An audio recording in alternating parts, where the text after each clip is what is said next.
$1.50 hot dog, a $5 rotisserie chicken, gas that's always cheaper than the station down the street. Costco sells all of this at a loss, or close to it, and somehow the company still pulls in billions of dollars in profit every single year. So here's the question nobody seems to ask. How does a company sell things this cheap and still make this much money? The answer is going to change the way you see every warehouse store you've ever walked into, because Costco isn't really a retailer, not in the way you think. The opposite of retail. Most stores make their money the obvious way. They buy something for $10, sell it for $20, and keep the difference. Simple. That's retail. Costco does the opposite. Its margins on actual products are razor thin, often somewhere around 11 to 13%, which is far below what most retailers consider survivable. Costco makes less money per item, on purpose, and sells an enormous volume instead. And that decision does something powerful to the customer's brain. When people see prices that low over and over, they start to believe something. If it's at Costco, it's probably a good deal. That belief becomes trust, and trust is worth more than any single sale. But here's the twist. If the products barely make money, where does the profit actually come from? The real profit engine. It comes from a small plastic card in your wallet. The membership fee. That annual fee is the real business. It shows up every year, it's completely predictable, and it has almost no cost attached to it. It isn't tied to shipping or inventory or shelf space. It's just profit, sitting there, waiting to renew. There's a line that sums up the entire company perfectly. Costco doesn't make money because people buy products. People buy products because Costco already made money the moment they bought the membership. Let that sink in for a second. By the time you push your cart through the door, Costco has already won.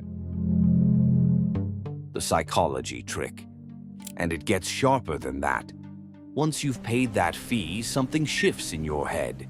You start to feel like you need to use it. More trips, bigger carts, more spending just to feel like the membership was worth it. It's a loyalty loop, and it works so well that renewal rates in the US and Canada sit above 90%. Once Costco has you, it keeps you, often for years, sometimes for life. Fewer products, more power. Now, here's something that seems backwards at first. Most grocery stores stock tens of thousands of products. Costco stocks around 4,000. Why would a company intentionally sell less? Because fewer products means Costco isn't buying 50 brands of ketchup in small batches. It's buying 1 or 2 brands in massive quantities. And when you buy at that scale, suppliers listen. Costco negotiates prices that smaller retailers can only dream of. Products move faster off the shelves, inventory doesn't sit around losing value, and the whole operation runs leaner, with lower labor and lower overhead at every level. Fewer choices, more power. That's the trade Costco made, and it paid off. The Kirkland secret. Then there's Kirkland Signature, Costco's own private label, and quietly, one of the most dominant brands in the entire country. Some estimates put Kirkland's sales near $90 billion in 2025. Let that number sit for a second. That's not a store brand anymore. That's a giant. Kirkland does 3 things at once. It gives Costco better margins, since there's no other company's brand premium to pay for. It gives Costco leverage, because now it can walk up to any major supplier and say, "Give us a better deal," or "We push our own brand instead." And it builds loyalty because people don't just tolerate Kirkland, they ask for it by name.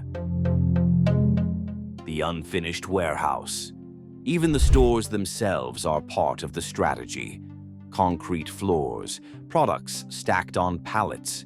No fancy displays, no heavy advertising. It looks unfinished because unfinished is cheaper, And every dollar Costco doesn't spend on decoration is a dollar that can come back to you as a lower price. The treasure hunt. And then there's the trick that keeps people coming back even when they don't need anything. Costco calls it the treasure hunt. Certain products show up for a few weeks and then vanish. A pallet of something random. Jewelry, kayaks, patio furniture. You never know what you'll find, and that uncertainty creates urgency. People think, if I don't grab this now, it's gone tomorrow. So a trip that started with, I just need paper towels, ends with a cart that costs $300. The loss leaders.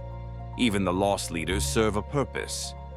That hot dog, that chicken, that tank of gas, they barely make Costco a cent, sometimes nothing at all. But they do something more valuable than profit. They create a feeling. If Costco is willing to sell this that cheap, everything else in here must be a deal too. The employee investment. And there's one more piece people rarely talk about. Costco has historically paid its employees better than most competitors in the industry.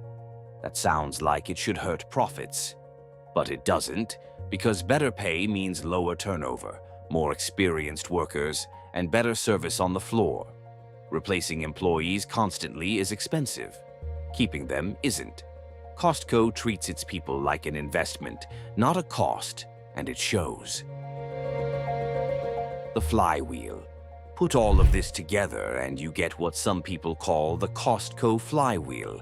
Membership fees create profit. That profit allows lower prices. Lower prices bring in more shoppers. More shoppers create more volume.